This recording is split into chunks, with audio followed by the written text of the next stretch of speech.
EVM को पर ठीकरा फोड़ना सही नहीं है।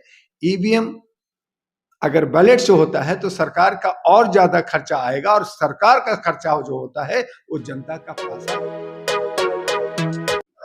आदाब, नमस्कार, सत श्री अकाल। मैं अब्दुल कलाम, आप देख रहे हैं दा कलाम न्यूज। आज हम मौजूद हैं डॉक्टर दुआ के पास, जो सोशल एक्टिविस्ट हैं, अहिरा नेशनल पार्टी के अध्यक्ष हैं, ह्यूमन राइट के अध्यक्ष हैं, जो बहुत अच्छी तरीके से देश के अंदर जो राजनीति चल रही है उसकी पूरी जानकारी रखते हैं। आज उन्हीं से हम बात करते हैं। ईवीएम आखिर बैन हो तो क्यों हो। विपक्ष जो है बहुत बड़ी जो है रैली करने वाली है 6 तारीख को जंतर मंतर पे। दुआ साहब, उसको कैसे देखते हैं आप? तो कलाम न्यूज को मैं धन्यवाद करूंगा और कहना चाहूंगा कि ये जो विपक्ष हैं, ये या तो ज्ञान नहीं है इनको, या तो बनना चाहते हैं बहुत ज्यादा चतुर लोग। विपक्ष जिनको आवाज उठानी चाहिए कि 19 लाख ईवीएम मशीन कहाँ है, उसकी आवाज उठानी चाहिए। बैलेट से, पेपर से आप चुनाव कराना चाहते हैं, अच्छी बात है, लेकिन बैलेट के जमाने में भी बहुत चोरियां हुई। आज जरूरत इस बात का है कि आप संगठित हैं क्या। आज जरूरत इस बात का है विपक्ष का कि क्या आप मुख्य मुद्दा लेके चल रहे हैं, या आप एन प्रकार तरीके से सिर्फ सत्ता चाहते हैं। आप भ्रष्टाचार जो किया है उसको से आप मुंह मोड़ना चाहते हैं, जनता को बेवकूफ बना करके एक ही थाली के चट्टे बट्टे बंद कर करके, कभी बीजेपी, कभी कांग्रेस, कभी ये, कभी वो, जबकि सभी तरफ सभी जितने भी लीडर्स हैं उनमें देशभक्ति नहीं है। तो जो ईवीएम की जो मांग है, वो मांग आप जो है जनता से करवाना चाहते हैं या खुद करना चाहते हैं, ये आपका मामला है। लेकिन 19 लाख जो ईवीएम मशीन गायब है, जो मशीनें टूट रही है, जिनको मशीनों को बदल कर करके जो लोग सत्ता में आ जाते हैं, उसके लिए आप लोग गंभीर नहीं हैं, खामोश बैठे हैं, और आपको डर लगता है। आप कहीं पार्लियामेंट के अंदर कहीं पे आप सही, कभी सत्ता करती है, कभी विपक्ष करती है, और इन प्रकार तरीके से आप लोग जो है लोकतंत्र को, भारत के लोकतंत्र को मजाक बना रखा है। जनता समझ रही है, और ऐसी हालत में आपकी गलती की वजह से सत्ता पक्ष को अगर हराना चाहते हैं तो आप में एका होना चाहिए। आप गलती करते हैं, वो जीतता जाता है। अगर आप मुख्य मुद्दा से भटक करके जो मुद्दा वो है वो मुद्दा आप भी चलेंगे तो कैसे चलेगा। दुआ साहब, मैं ये जानना चाह रहा हूँ, ईवीएम बैन हो तो क्यों हो, और बैन ना हो तो क्यों ना हो। ईवीएम मशीन में करोड़ों अरबों रुपया लगा है कि सिस्टम है, और सिस्टम के अंदर ज्यादा छेड़छाड़ नहीं होता, उस मशीन की चोरी होती है। मैं बार बार कह रहा हूं कि मशीन जो 19 लाख मशीन गायब है, जिसको बदल दिया जाता है, आप उस पर आवाज नहीं उठा रहे। आप कह रहे मशीन में गलती होती है, आप ठीक है बैलेट से कराएं, तो फिर बैलेट से इलेक्शन कमीशन को आपने सत्ता से दूर करो ना। जो इलेक्शन कमीशन, जो जिन पे आपको आवाज उठाने चाहिए कि गली गली में सो रहे इलेक्शन कमीशन चोर है, क्योंकि इलेक्शन कमीशन के का मामला है ईवीएम मशीन, इलेक्शन कमीशन का मामला है इलेक्शन से जुड़ी हुई तमाम गतिविधियां जो सत्ता पक्ष के साथ उसके जो है पपट बनी हुई है, तो उस पर कोई आवाज नहीं उठाता। इलेक्शन कमीशन के सभी लोग गुलाम बने हुए हैं। तो इसलिए ये सब जो है ये राजनीतिक का एक परिपेक्ष है।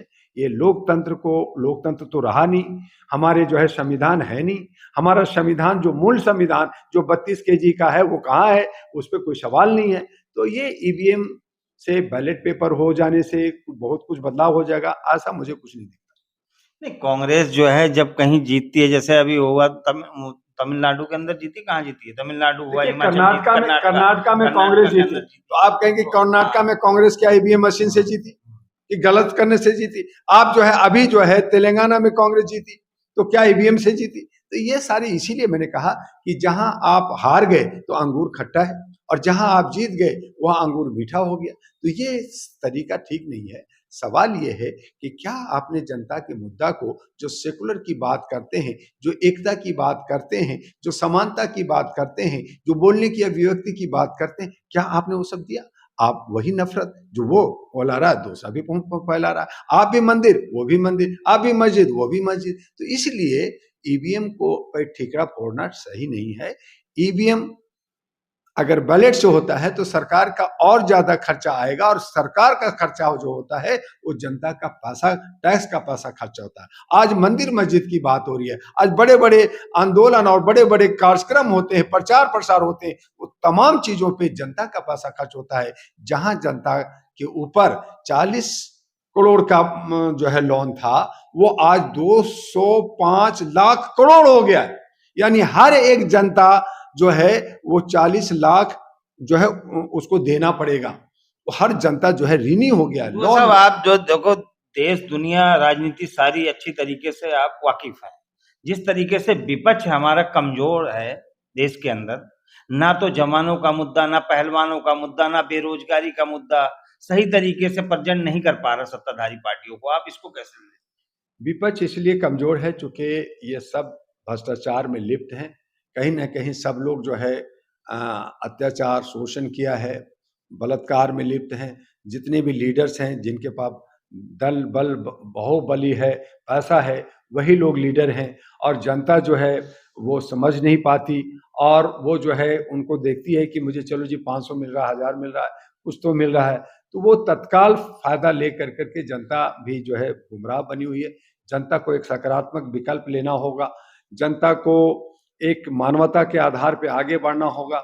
और डॉक्टर दुआ, जो मैंने लगातार 37 सालों से कोशिश किया कि मानवता के आधार पे अहरा नेशनल पार्टी बनाया 2009 में। आप भी लगातार अपनी पार्टी का प्रचार प्रसारण कर रहे हैं, कभी महाराष्ट्र जा रहे हैं, कभी तमिलनाडु जा रहे हैं, जगह जगह जा रहे हैं, कैसी वो मतलब प्रचार हो रहा है आपकी पार्टी? देखिए, प्रचार जो है हमने बहुत सारे जनता को जागरूक किया, और मैंने कहा कि मानवता के आधार पे जो है, ह्यूमन राइट्स पे, आप इंसानियत पे आप आगे आइए, जात पात को भूल जाइए, जात पात को अलग रखिए, ये राजनीतिक से दूर रखिए।